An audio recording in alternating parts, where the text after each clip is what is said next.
ازاي حضرتك؟ أنا تمام الحمد لله. عامل ايه؟ الحمد لله. ممكن تقولي ايه اكتر حاجة اسيل بتحبها في رمضان؟ السمبوسة. أسيل بتحب القراصية.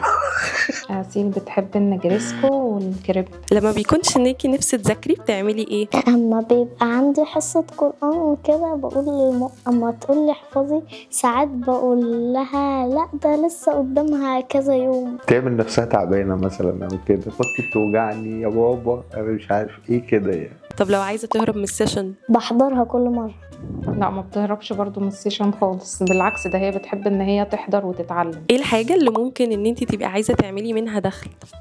الرسم أو البرمجة. يعني هي عندها شغف جامد ناحية الرسم البرمجة وبرضو ناحية البروجرامينج دلوقتي يعني حاليا، بس هو الأساسي جواه من زمان موضوع الرسم. ايه اكتر حاجة بتحبيها في رمضان؟ الزينة والمسلسلات والأجواء بقى واللمة لمة العيلة.